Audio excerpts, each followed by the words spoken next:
नमस्कार, मैं doctor Manish Kumar Gupta, senior paediatric surgeon, Rana hospital Gorakhpur से आपको संबोधित कर रहा हूं। मैं आपके सामने आज एक बच्चों का विशिष्ट रोग लेकर आया हूं। ये रोग बच्चों की बड़ी आंत को इफेक्ट करता है और इस रोग का नाम हर्शस्प्रंग डिजीज है।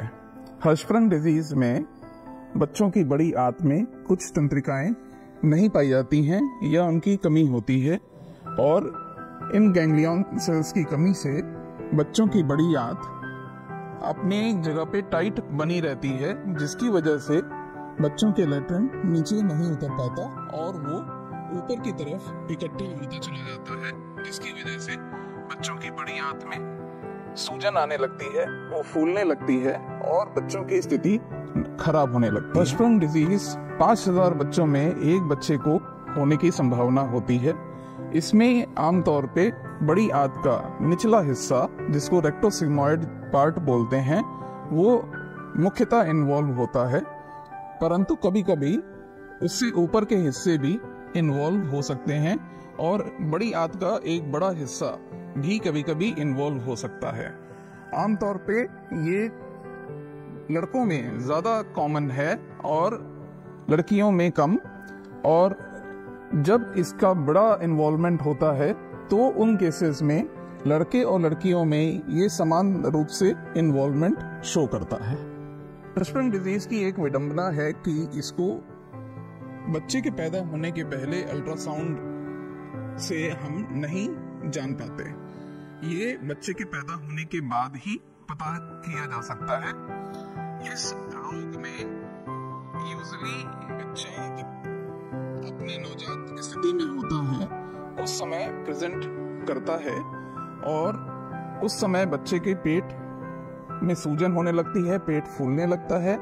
जो बच्चा 24 घंटे में नॉर्मली लैट्रिन कर सकता है, वो बच्चा 24 घंटे में लैट्रिन नहीं पास करता, या फिर शुरुआती लैट्रिन जो जिसे मेकोनियम कहते हैं वो देर तक पास होती है या किसी सहायता से वो पास कर पाता है। इन बच्चों में कभी कभी इतना अधिक प्रेशर बन जाता है कि बड़ी आंत का एक हिस्सा, जिसे सीकम कहते हैं, वो फट भी सकता है और ये जटिल समस्या को आगे प्रस्तुत कर सकता है। इसमें बच्चे की जान का जोखिम बन जाता है।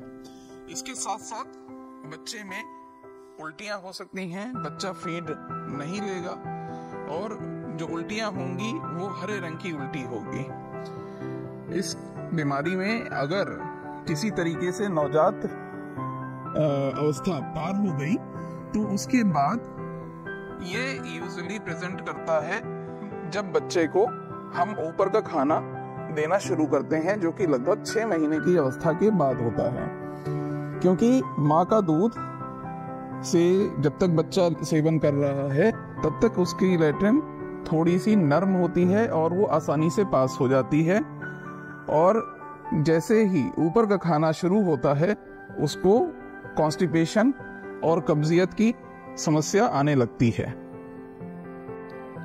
बच्चे जब कॉन्स्टिपेशन से ग्रसित हो जाते हैं तो उनको बार बार एनीमा या फिर ग्लिसरीन या फिर डल्कोलेक्स सपोजिटरी वगैरह की जरूरत पड़ती है, जिसकी सहायता से वो लैट्रिन पास कर पाते हैं। इसके साथ साथ क्योंकि उनका पेट हमेशा फूला हुआ रहता है, वो अपना फूड भी ठीक से नहीं ले पाते हैं, जिसकी वजह से उनका वेट भी कम रहता है और उनकी विकास में दिक्कतें आनी शुरू हो जाती हैं। कभी कभी बच्चे अपने पहले साल को इस कॉन्स्टिपेशन के साथ और एनीमा और सपोजिटरीज के साथ पार कर लेते हैं, परंतु किशोरावस्था तक पहुंचते पहुंचते उनकी स्थिति बहुत ही अधिक नाजुक हो जाती है। उनके शरीर में कुपोषण के सारे मार्कर्स आ जाते हैं और उनका पेट बहुत ही अधिक फूला हुआ, बहुत ही बड़ा दिखने लगता है। हर्शस्प्रंग डिजीज में थ्रू आउट लाइफ कब्जियत मेंटेन रहती है, लेकिन बीच बीच में ऐसी भी स्थिति आ सकती है कि बच्चे को अचानक से पेचिस और दस्त जैसी प्रॉब्लम्स आ जाएं। ये स्थिति बहुत ही भयावह स्थिति है और इसमें बच्चे की जान भी जा सकती है।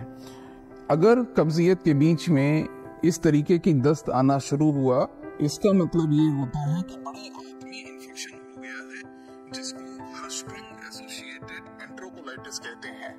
और इसमें बच्चे को तुरंत किसी भी चिकित्सा केंद्र में ले जा करके तुरंत इलाज करना बहुत ही जरूरी है, अन्यथा चीजें हाथ से निकल जाती हैं। आइए अब जानते हैं कि हर्शस्प्रिंग डिजीज की जानकारी हमें कैसे हो सकती है। हर्शस्प्रिंग डिजीज की जानकारी पहले तो हमें क्लिनिकल हिस्ट्री से पता चलेगी कि बच्चा 24 घंटे के अंदर उसने लैट्रिन नहीं पास की थी, उसे लैट्रिन पास करने में सहायता की जरूरत पड़ी थी, या फिर उसको बार बार एनीमा और सपोजिटरी देनी पड़ती थी और उसके बाद ही वो लैट्रिन पास कर पाता था।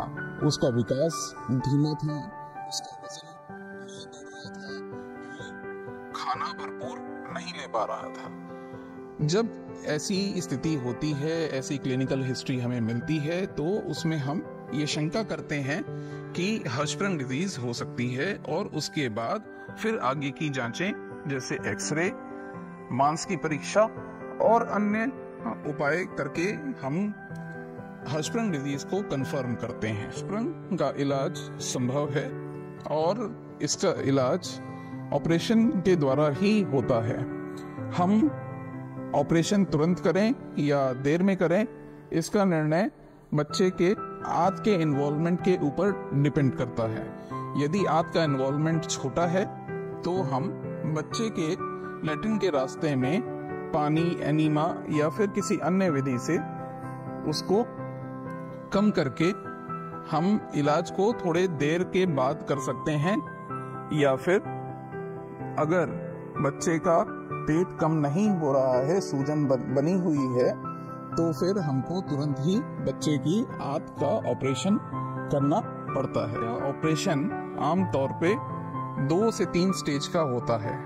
ये सिंगल स्टेज में भी किया जा सकता है, लेकिन उसके लिए बच्चे की आंत में सूजन नहीं होनी चाहिए, बच्चा स्थिर होना चाहिए, स्टेबल होना चाहिए, उसके वाइटल पैरामीटर्स नॉर्मल की तरफ होने चाहिए, जो कि आमतौर पे बहुत मुश्किल से ही मिलते हैं। इसलिए ये 2 स्टेज में मुख्यतः होता है। पहले स्टेज में लैट्रिन का रास्ता ऊपर पेट के ऊपर बना दिया जाता है, जिससे बच्चा अपना लैट्रिन नॉर्मल तरीके से निकाल पाए, पेट की सूजन कम हो जाए और बच्चा खा पी करके थोड़ा तंदुरुस्त हो जाए।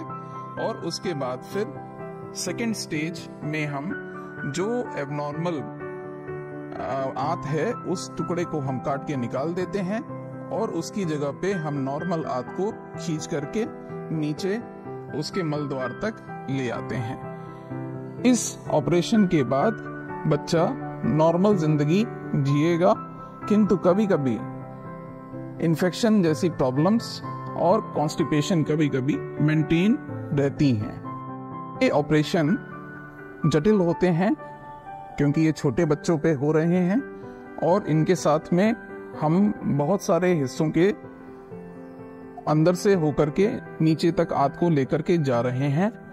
इसलिए इनका आउटकम थोड़ा सा कभी कभी विचलित करने वाला होता है, बट पहले की तुलना में अब बहुत सारे बच्चे इस बीमारी से पूर्णतया स्वस्थ होकर के एक नॉर्मल जिंदगी व्यतीत करते हैं।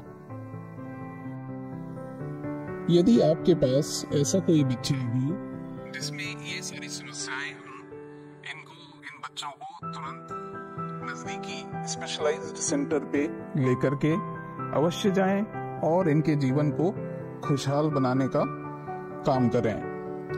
अंत में मैं यही कहना चाहता हूं कि स्वस्थ बचपन तो स्वस्थ जीवन।